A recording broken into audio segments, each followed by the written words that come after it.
ಕುಂಭರಾಶಿಯವರಿಗೆ ನೋಡಿ, ನಿಮ್ಮ ರಾಶಿಯಿಂದ ಇಷ್ಟು ದಿವಸ ಗುರುಬಲ ಇತ್ತು, ಈಗ ಗುರುಬಲ ಹೋಗ್ತಾ ಇದೆ. 6ನೇ ಮನೆಗೆ ಹೋಗ್ತಾನೆ ಗುರು. ಷಷ್ಠೇ ಸ್ಯಾತ್ ಅಲಸಹ ಅಂತ ಹೇಳಿದೆ.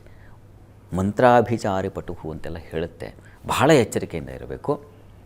ಧನಾಧಿಪತಿಯವನು, ಲಾಭಾಧಿಪತಿ ಹೌದು. ಅವನು 6ನೇ ಮನೆಗೆ ಹೋದರೆ ಹಣ ಇರ್ತದೆ, ಸಾಲ ಮಾಡಿದ ಹಣ ಅದು. ಹೀಗಾಗಿ ಅದು ತೊಂದರೆಯೇ ಕೊಡುತ್ತೆ. ಹಣ ಇಲ್ಲ ಅಂತಲ್ಲ, ಹಣ ಇದೆ. ಯಾವ ಹಣ ಅದು? ಸಾಲ ಮಾಡ್ಕೊಂಡಪ್ಪ, ಕ್ರೆಡಿಟಲ್ಲಿ ಬದುಕ್ತಾ ಇದ್ದೀನಿ, ಕ್ರೆಡಿಟ್ ಕಾರ್ಡಲ್ಲಿ ಬದುಕ್ತಾ ಇದ್ದೀನಿ, ಈ ಥರ ಆಗಿಬಿಡುತ್ತೆ.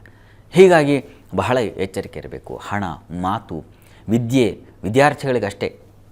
ಎಷ್ಟು ದಿವಸ ಜಾಣರಾಗಿದ್ದರು, ಹೀಗೆ ಇದ್ದಕ್ಕಿದ್ದ ಹಾಗೆ ಯಾಕೋ ಸ್ವಲ್ಪ ಮಂಕಾಗಿಬಿಟ್ಟಿದ್ದಾನೆ, ಯಾಕೋ ಇತ್ತೀಚೆಗೆ ದೀಪಾವಳಿ ಆದಮೇಲೆ ಆ ಪಟಾಕಿ ಶಬ್ದ ಆದಮೇಲೆ ಯಾಕೋ ಹೀಗಾಗ್ಬಿಡ್ತಾನೆ ಅನ್ನೋ ಥರ ಆಗಿಬಿಡುತ್ತೆ. ಹೀಗಾಗಿ ಬಹಳ ಎಚ್ಚರ ವಹಿಸಬೇಕು. ವಿದ್ಯಾರ್ಥಿಗಳು ಆಲಸ್ಯಕ್ಕೆ ಸ್ಯಾದ ಅಲಸಹ ಅಂತಲೇ ಹೇಳಿದೆ. ಆಲಸ್ಯ ಬಂದು ಆವರಿಸಿಬಿಟ್ರೆ ಮುಗೀತವ್ರ ಕಥೆ. ಹೀಗಾಗಿ ಆಲಸ್ಯಕ್ಕೆ ಗುರಿಯಾಗಬೇಡಿ. ಆಂಜನೇಯನ ಪ್ರಾರ್ಥನೆ ತಪ್ಪದೆ ಪ್ರತಿ ದಿವಸ 48 ದಿವಸ ತಪ್ಪದೆ ಆಂಜನೇಯನ ಪ್ರಾರ್ಥನೆ ಮಾಡಬೇಕು ನೀವು. ಮತ್ತು ಬಹಳ ಮುಖ್ಯವಾಗಿ ಲಾಭ, ವ್ಯವಹಾರ, ವಹಿವಾಟು ಇವುಗಳ ಕಡೆಗೆ ಎಚ್ಚರ ತಗೊಳ್ಳಿ.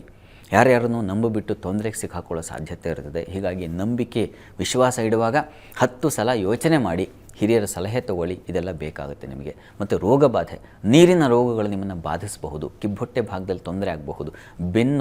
ಬೆನ್ನಿನ ಬುಡ ಆ ಭಾಗದಲ್ಲಿ ತೊಂದರೆ ಆಗುವ ಸಾಧ್ಯತೆ ಹೆಚ್ಚು. ಹೀಗಾಗಿ ಆರೋಗ್ಯದ ಕಡೆ ತುಂಬ ಗಮನ ಬೇಕು.